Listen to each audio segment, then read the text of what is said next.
Bismillahirrahmanirrahim. Assalamualaikum warahmatullahi wabarakatuh. Waalaikumsalam warahmatullahi wabarakatuh. Alhamdulillahirabbil alamin. Marilah kita panjatkan puji serta syukur kehadirat Allah Subhanahu wa taala yang dimana atas rahmat dan karunia-Nya eh, kita dapat berkumpul di virtual meeting kali ini. Tak lupa juga sholawat serta salam semoga selalu tercurah limpahkan kepada Nabi utusan Allah, yaitu Nabi Muhammad Shallallahu Alaihi Wasallam. Sebelumnya, perkenalkan nama saya Sifa Nurul Asfia. Di sini bertindak sebagai host dan juga moderator dari webinar kali ini. Webinar kali ini akan diisi oleh pemateri yaitu Ibu Irani Hoeronis SSIMT dengan materi yang akan disampaikan yaitu pengetahuan dasar pemodelan sistem.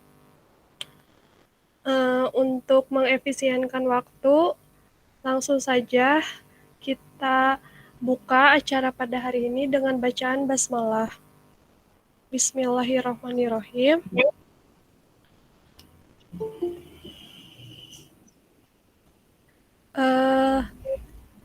Masuk ke pemaparan materi oleh Ibu Irani. Waktu dan tempat saya persilahkan.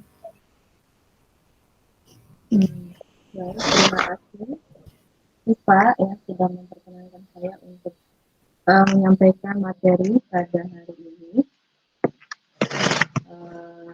Sebelumnya, saya sudah salam. Assalamualaikum warahmatullahi wabarakatuh. Waalaikumsalam warahmatullahi wabarakatuh. Materi saya pada hari ini itu mengenai pengetahuan dasar pemodelan sistem. Jadi yang akan saya sampaikan itu adalah pengetahuan mengenai pemodelan secara umum, karena setiap subnya itu sebetulnya ada cakupan yang sangat luas. Jadi yang akan saya sampaikan itu masih di lingkup general, gitu, secara umum. Saya izin share screen ya.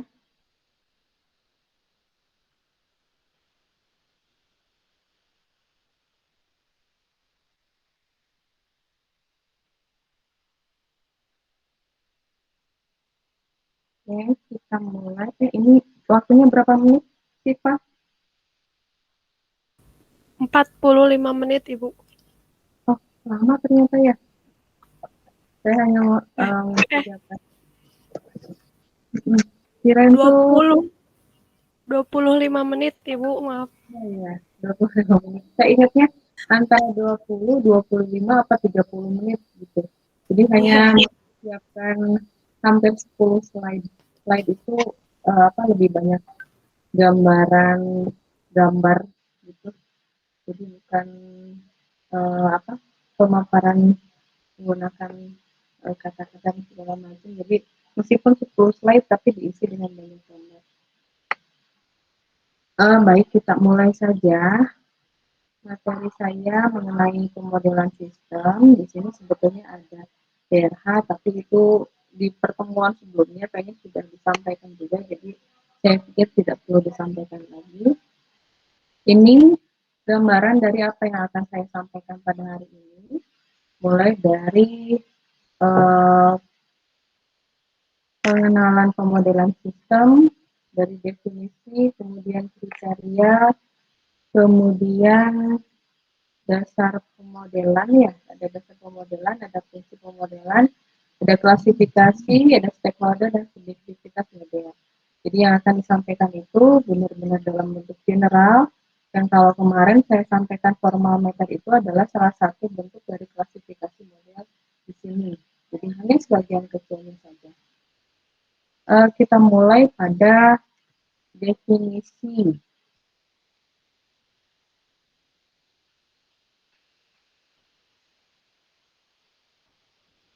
Kalau saya seperti ini kelihatan nggak? Atau harus diperbesar? Jadi tidak perlu. Full screen paling, Ibu. Nah, ini mulai dari sini. Saya izin begini aja ya. Iya, Bu. Ya, saya mulai dari pemodelan sistem. Jadi, mulai dari dasar pemodelan. Di sini ada definisi dari pemodelan, kemudian ada kriteria dari pemodelan. Secara garis besar, definisi dari model itu bisa dilihat dari penggambaran seperti ini. Kita melihat adanya sistem nyata, kemudian kita membayangkan bagaimana sistem nyata itu bekerja, kemudian dibuatlah model dalam bentuk tertentu. Jadi, kalau kita definisikan, ada beberapa pendapat yang berpendapat, ada beberapa tokoh yang berpendapat bahwa model itu merupakan bentuk representasi atau formalisasi dari sistem nyata dalam bentuk bahasa, simbol, atau form yang merepresentasikan karakteristik atau behavior tingkah laku dari sistem ya berdasarkan dari point of view pandangan dari modeler terhadap sistem, kemudian berdasarkan knowledge base juga bagaimana pengetahuannya terhadap sistem untuk satu tujuan tertentu, uh, tujuan terhadap sistem tersebut. Jadi yang harus digarisbawahi itu dalam melakukan pemodelan itu ada beberapa bagian atau beberapa representasi yang bisa digunakan. Salah satunya bisa berupa grafik, bisa berupa matematikal atau simbolik, ada berupa fisikal itu sudah jelas, atau berupa verbal. Ya. Versinya itu sifatnya itu dipersederhanakan dalam bentuk konsep, fenomena, kemudian keterhubungan, structure, kemudian sistem atau aspek tertentu terhadap sebuah sistem nyata.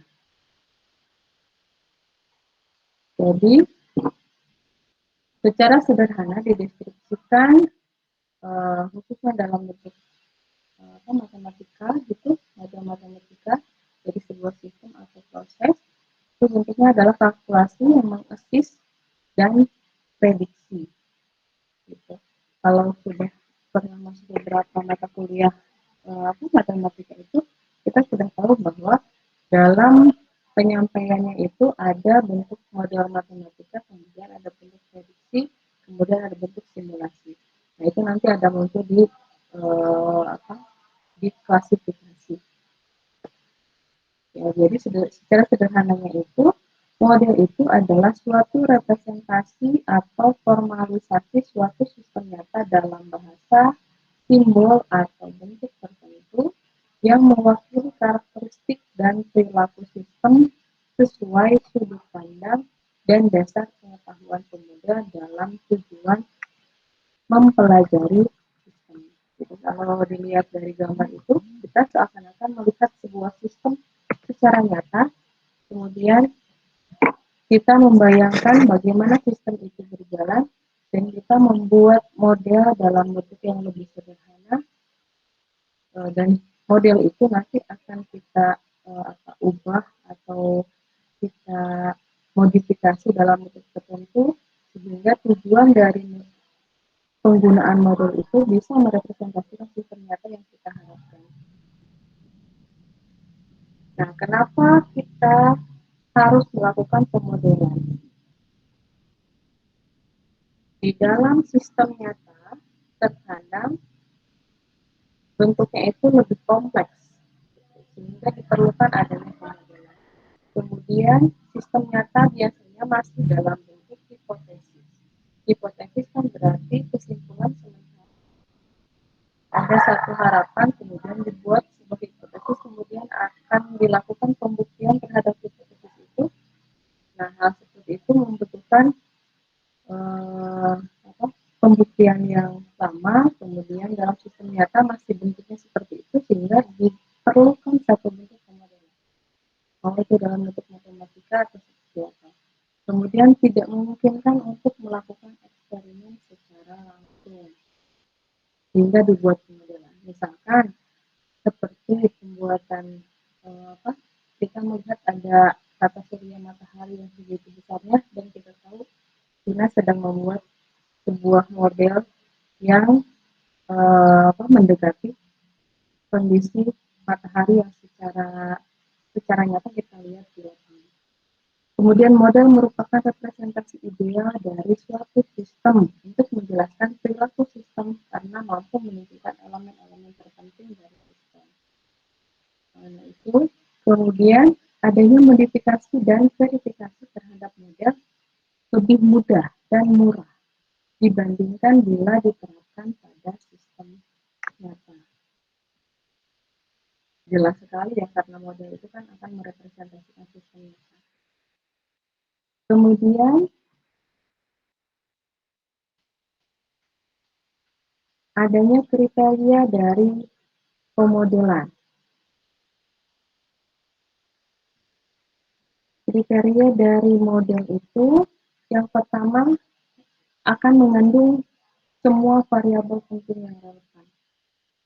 Jadi kita membayangkannya itu ada satu barang, ada mobil gitu, mobil, kemudian kita buat model mobil yang lebih kecil, kan berarti si elemen itu kita buat seolah-olah mobil kecil pun memiliki elemen yang sama seperti mobil yang besar, gitu. Kalau yang secara sederhana. Dan di model itu, model mobil yang lebih kecil itu akan mengandung semua variabel penting yang relevan. Ini kan berarti ilustrasinya dalam bentuk fisikal, ya.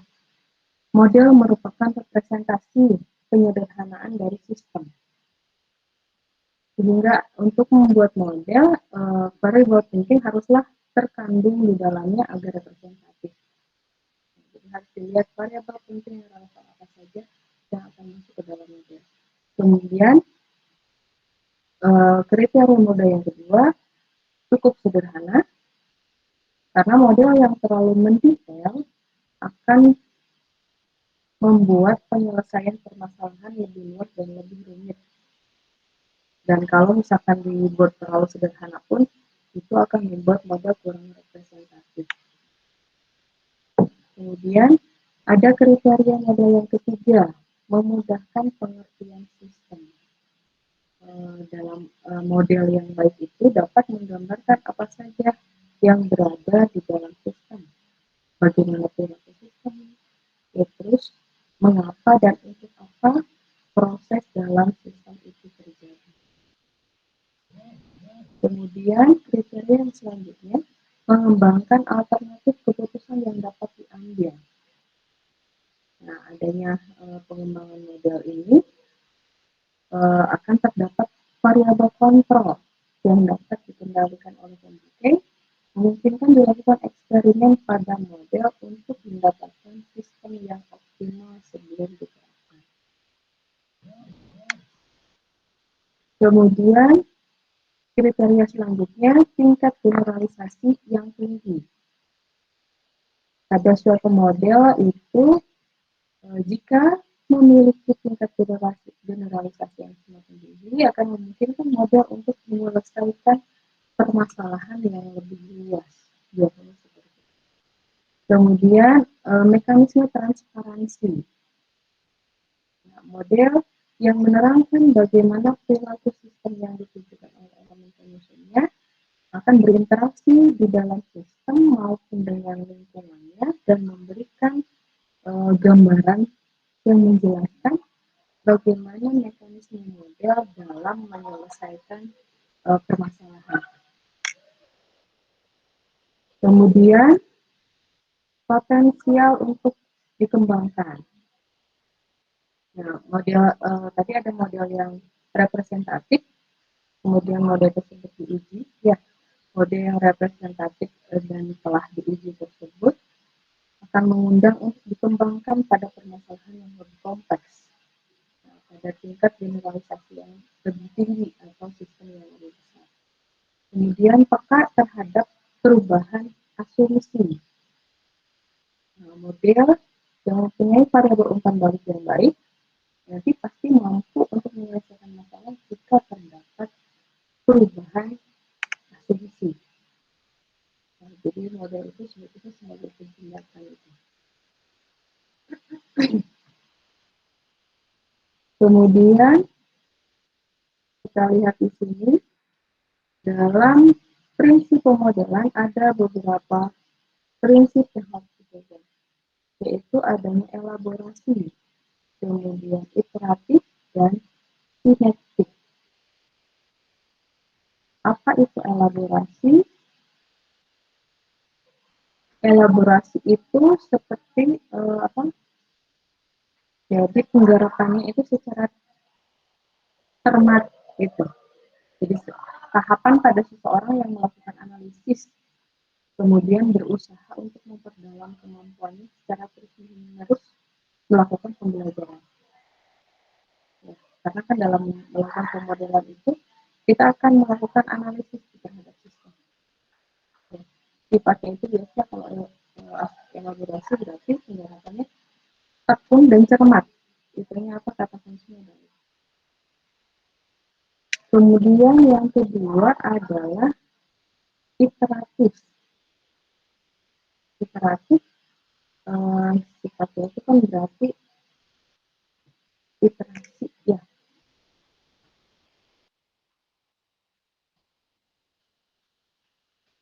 Melakukan apa?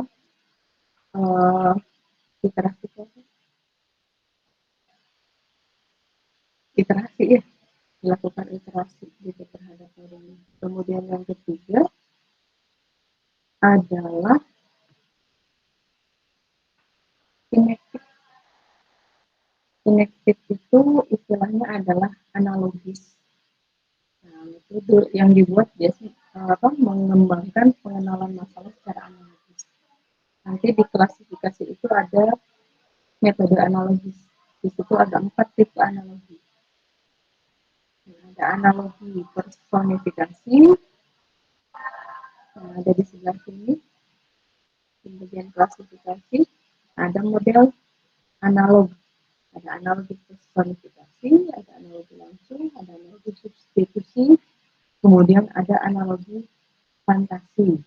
Nah, dalam pengklasifikasian model berdasarkan struktur itu ada 4 tahap untuk analogi. Analogi personifikasi ini penting karena akan membuka opini dan preferensi dari situasi problematik yang tidak disusun dengan baik. Kemudian ada analogi langsung. Nah, dalam membuat analogi langsung, analis mencari hubungan antara dua atau lebih situasi problematik. Nah, dan ini seperti tahapan dalam membuat kita bayangkan kita akan membuat sebuah sistem informasi ya, sistem engineering itu kan apa yang harus dilakukan adalah melihat problematika terlebih dahulu, membuka opini, kemudian analogi langsung menghubungkan antara dua problematik yang dihadapi, ada situasi problematik, kemudian ada analogi simbolik merepresentasikan hubungan antara situasi problematik sistem nyata dengan proses simbolik. Ya. Kemudian ada analogi fantasi. Analogi fantasi itu sifatnya lebih khayali. Ya, contohnya seperti analogi perkembangan logical learning machine dan konsep berpikir manusia yang sifatnya biasanya granular dalam menghadapi situasi baru. Ini sifatnya lebih abstrak lagi. Ya. Ini sudah masuk pada klasifikasi analog. Nah, di sini dalam klasifikasi ada berdasarkan fungsi, ada berdasarkan struktur. Nah, tadi karena dihubungkan langsung dengan sinektik, nanti itu ada analog, jadi saya langsung menjelaskan mengenai model analogi. Ada 3 model yang tersisa, model ikonis, kemudian verbal, simbolik, dan matematis. Model ikonis itu ada 3 model deskriptif, prediktif, normatif. Dari namanya kayaknya sudah bisa dibuat kira-kira model deskriptif seperti apa. Deskriptif kan istilahnya berarti menjelaskan menggunakan deskripsi, kemudian prediktif. Ketika prediktif normatif itu ya udah untuk lebih normatif gitu. Kalau verbal ada bentuk narasi, bentuk hierarki, kemudian simbolik itu model skematik dan simbolik, kemudian grafik, kemudian ada model matematis, ada model analisis dan model simulasi. Nah, saya sebetulnya kemarin kan hubungannya dengan formal metode itu ada di bagian matematis. Model analisis memodelkan sebuah masalah ke dalam bentuk simbol tertentu menggunakan model matematis, kemudian itu tidak cukup biasanya kalau dalam matematis. Ada lanjutan. Setelah dilakukan pemodelan, kemudian dibuatlah model simulasi. Nah, ada beberapa aplikasi yang biasanya dipakai dalam model simulasi. Itu sifatnya lebih praktis gitu. Nah, kalau misalkan bentuk pemodelannya seperti membangun sistem engineering dan segala macamnya, itu ada pada beberapa pada model simbolik. Seperti kalau membuat sistem itu kan kita bayangkan bahwa ada masalah, kemudian direpresentasikan ke dalam bentuk simbol. Biasanya ada diagram tertentu. Kalau misalkan bentuknya SI ya, ada kamus data lah, ada DF lah, ada segala macam. Kalau mau masuk ke dalam sistem berarti ada ERD lah sebelum masuk ke dalam building system. Ya, nah seperti itu. Ini sifatnya adalah umum sekali. Jadi bentuk model itu sangat besar, sangat banyak. Jadi ini penjelasannya itu memuat banyak hal. Bisa dalam bentuk, kita kan sifatnya abstraknya, sistem engineering informatif gitu. Ada yang sifatnya lebih fisikal. Fisikal itu berarti kan modelnya tampak kelihatan gitu. Bentuknya adalah mungkin seperti ini.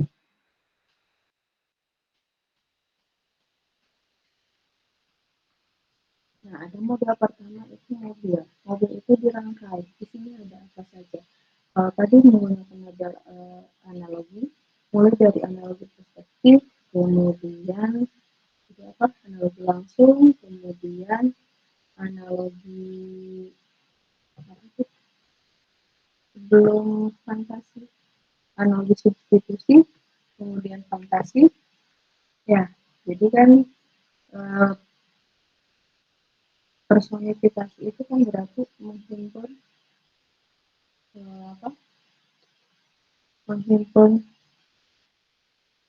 sebagai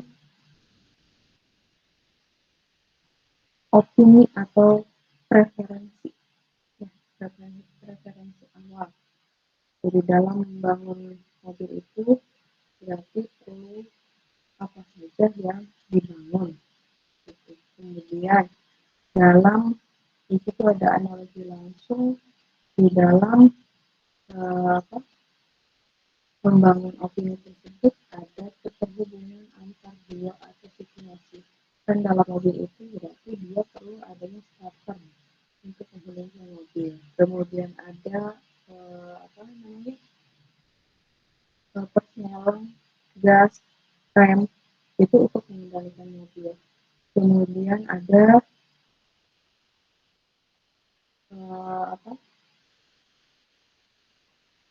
lampu kanan kiri untuk memberitahu pengendara yang lain. Ini kan bentuk dari pemodelan secara fisik. Ya, kemudian kan terus berkembang seperti yang sekarang berkembang itu tidak hanya mobil listrik. Kalau katanya itu menurut survei mobil listrik itu tidak ada masa depan karena akan menghasilkan sampah lithium yang lebih besar. Yang sekarang menjadi concern di dunia itu sekarang masuk ke mobil hibrid. Hibrid katanya lebih ramah lingkungan dibandingkan itu menurut penelitian yang dilakukan di luar negeri. Dan mungkin di kita juga sudah ada beberapa yang mengembangkan itu, sudah masuk ke dalam mobil hibrid. Ini bentuk dari pemodelan secara fisik. Nah, di sini ada model yang dua dimensi. Nah, pada model Iconis Ikonis itu menggambarkan sistem nyata dengan skala yang berbeda. Model skala merepresentasikan skala lebih kecil atau lebih besar. Model skala itu contohnya seperti pada apa? Ada apa? Skalanya lebih besar atau lebih kecil seperti pada peta di sini. Ya. Kemudian pada ikonis itu ada muncul pictorial. Pictorial itu untuk merepresentasikan gambar atau foto dua dimensi. Contohnya adalah seperti pada DNA model. Nah, ini semuanya ini model. Ada di sini satu lagi model prototype. Nah, ada model prototype, contohnya ini seperti pesawat-pesawatan. Dibuat sama persis mendekati pesawat yang sebenarnya. Ini untuk melakukan penelitian lebih lanjut. Jadi dibuat lebih sama, kemudian dianalisis apa yang menjadi kekurangan kelebihannya, kemudian jika tingkat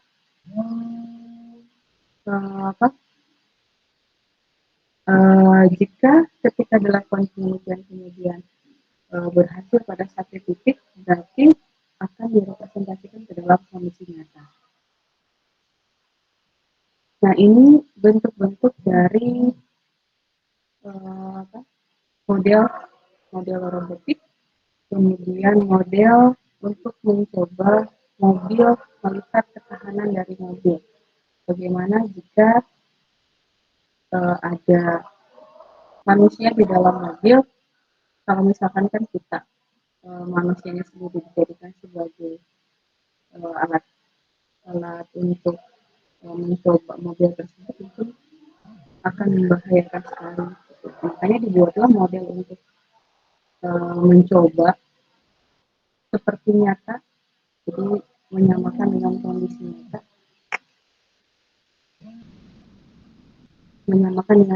nyata, dan melihat bagaimana rasanya terhadap mobil yang akan diuji. Yang sebelah kiri itu model dari pengembangan robot dan anjing. Izin sebentar ya.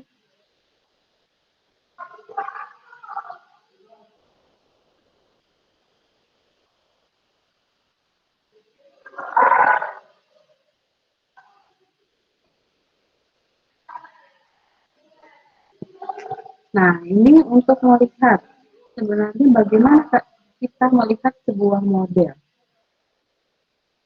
Ini sama saja seperti mata kita tertutup, kemudian kita meraba. Ini binatang apa? Di situ kan kalau kita melihat secara langsung kita tahu bahwa ini tuh gajah. Tapi ketika kita akan merepresentasikan sebuah model, kita akan meraba nih bagian yang mana, yang seperti apa. Ini kan berarti tuh ada berapa orang? 1, 2, 3, 4, 5. Mereka meraba satu persatu. Ada yang di kaki, ada yang di belalai, ada yang di telinga, ada yang di badan, ada yang di ekor. Nanti representasi dari apa yang dia pegang itu akan berbeda-beda. Nah, begitulah dalam melihat sebuah sistem dan dalam membuat sebuah model. Terkadang point of view dari seseorang, dari modeler itu akan mempengaruhi bagaimana model itu akhirnya akan direpresentasikan. Ini di luar dari model seperti apa yang akan digunakan. Bisa modelnya bentuknya fisik seperti tadi, atau model bentuk matematis, atau model yang kita lebih banyak simulasi dengan sistem engineering, yang mungkin model-model yang untuk gate system. Nah, dalam prosesnya, model itu mulai dari problem entity system. Ada conceptual model validation, kemudian operational validation. Nanti akan membentuk conceptual model, kemudian decomputerized model, kemudian itu akan dipengaruhi oleh data validity. Kalau dalam proses model matematik itu melihat dari masalah nyata yang diterjemahkan ke dalam bahasa matematika. Kemudian dibuat model matematika dan dicari solusi dari model matematika. Itu akan diinterpretasikan untuk memecahkan masalah pada masalahnya. Saya kalau misalkan mengisi matematika itu selalu menekankan bahwa kita harus melihat apa, metode tersebut secara keseluruhan, tidak untuk menghafal setiap rumus yang ada di dalam matematika, tetapi harus melihatnya secara keseluruhan supaya bisa memilah-milih metode mana yang tepat untuk menyelesaikan salah satu masalah. Jadi kenapa memang semua metode itu disampaikan dalam perkuliahan. Kemudian adanya subjektivitas model.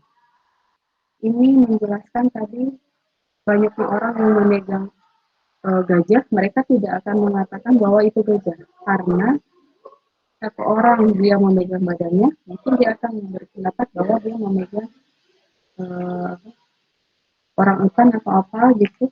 Dia melihat belalai, mungkin dia pikir itu adalah kera, karena matanya kan gitu.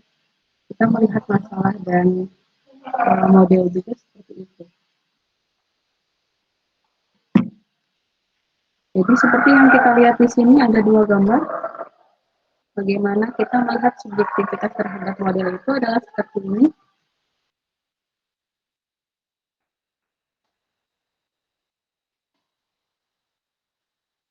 Jadi subjektivitas itu akan bergantung kepada point of view, kemudian purpose, kemudian question at issue, kemudian ada information, kemudian interpretation and inference, concept, assumption, implication, and consequence. Jadi memang ada bentuk subjektivitas model ketika misalkan ada permintaan untuk pembuatan sebuah sistem, itu akan tergantung dari bagaimana si modeler itu memaknai dari setiap permintaan dari stakeholder gitu. Stakeholder atau istilahnya di sini apa ya? Istilahnya di sini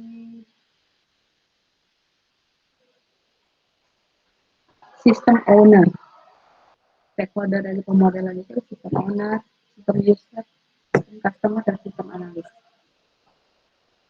Owner itu adalah pembuat kebijakannya, user adalah pengguna, customer adalah pelanggannya, kemudian analis adalah yang menganalisis terhadap sistem. Nah, ini subjektivitas modelnya. Kemudian, jadi muncul akhirnya adanya bias pemodelan. Jadi mungkin salah satu itu kan pasti dalam membuat sistem itu tidak satu orang. Pasti bentuknya itu adalah tim. Makanya memang perlu kadang-kadang pembatasan pekerjaan antar tim supaya tidak ada tumbang tindih terhadap pekerjaan tim. Jadi adanya kadang-kadang muncul bias pemodelan. Mungkin yang diinterpretasikan seseorang itu yang digantung itu adalah kursi. Di orang kedua, dia pikir itu hanyalah bangku biasa. Kemudian di orang yang ketiga, mungkin saja dia merasa bahwa yang digantungkan itu adalah ban. Dan mungkin saja ini harusnya diikatnya itu dia dalam satu pohon, kemudian bentuknya adalah seperti yang di bawah. Nah, itu kan berarti tergantung dari bagaimana subjektivitas dari modeler. Dan biasanya penalaran itu mungkin bertentangan dengan konsep dan prinsip sistem sebagai satu kesatuan. Karena akan mengabaikan sudut pandang dari stakeholder lainnya. Ya. Karena yang kelihatan itu biasanya hanya atasnya saja. Seperti kalau di sistem kan tampak sudut pandang dari pemodel itu hanya sebagian kecil dibandingkan apa yang tersembunyi di dalamnya. Karena kalau si stakeholder meminta pembuatan sistem itu mereka pengennya A, B, C, D. Kita tidak tahu bahwa di belakang kan kita tahu sendiri bahwa untuk sistem itu kan perlu banyak sekali proses yang harus dilalui. Kemudian yang terakhir adalah permasalahan dalam pemodelan. Permasalahan yang pertama adanya biasanya dilatar belakang oleh adanya masalah pengambilan keputusan. Ini hubungannya dengan efisiensi dan efektivitas. Nah, bagi pembuat keputusan, efisiensi biasanya menjadi tujuan utama. Model yang dibangun biasanya berhasil menyelesaikan permasalahan dalam jangka pendek. Hal ini karena mengabaikan efektivitas, serta model yang dibangun mempunyai batasan sistem dan tidak menjelaskan sistem yang lebih besar. Sehingga model yang dibangun itu tidak adaptif. Itu salah satu permasalahan pada model. Yang kedua adalah keluaran yang tidak terduga. Kadang-kadang kan komponen yang membangun model tidak selengkap di dalam sistem sebenarnya. Nah, akibatnya kan interaksi komponen yang seharusnya ada di dalam sistem itu tidak diketahui. Sehingga ada kalanya muncul keluaran yang tidak diperkirakan. Dan bahkan terkadang keluaran juga tidak sesuai dengan dugaan dan intuisi. Atau muncul lagi permasalahan model cacat. Biasanya sistemnya bentuknya itu kompleks. Nanti akan menyebabkan pemodel itu mencoba untuk menyederhanakannya dengan memecah permasalahan menjadi beberapa komponen yang lebih kecil. Karena interaksi antar komponen diabaikan, maka model pun menjadi cacat.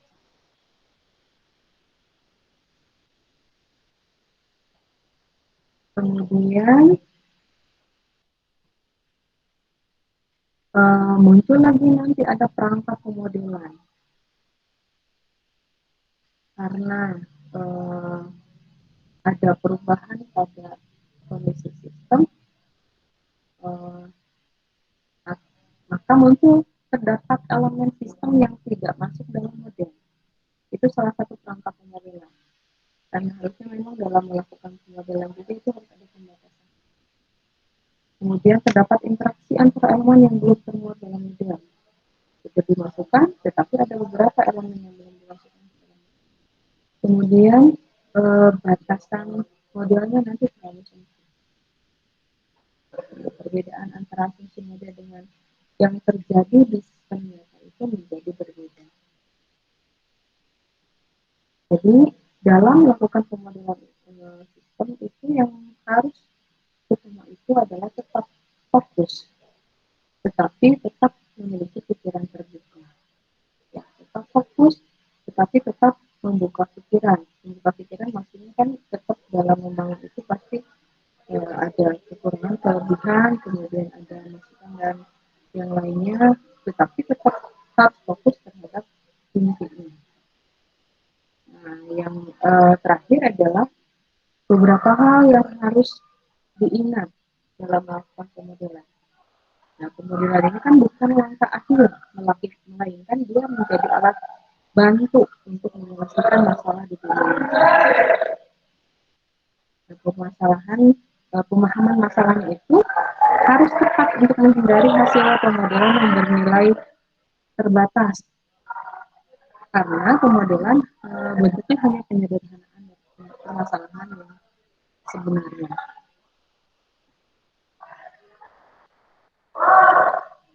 Kemudian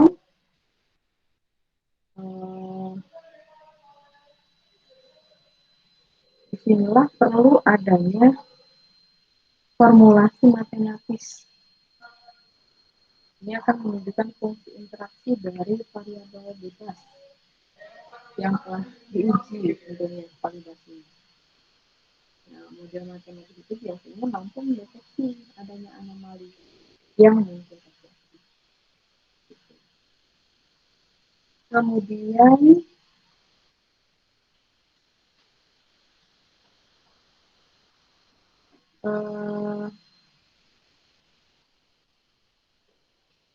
Kemudian kalau sekarang dihubungkan dengan ini kan kelompok ilmu artificial intelligence ya, di mana sebetulnya bagian dari pemodelan sistem dari AI ini kan berarti ada beberapa proses nih. Ada searching, reasoning, planning, sama learning. Ada 3 pokok yang dikatakan bahwa sebagai white box, dan AI itu bagi yang kontra mengatakan bahwa AI sebagai black box. Nah, yang 3 komponen searching, reasoning, dan planning itu dikatakan bahwa white box. Ya, itu pemodelan itu ada di bagian reasoning. Uh, memformalkan formal metode yang pernah digunakan sebelumnya itu ada di bagian reasoning dan planning. Ya, kalau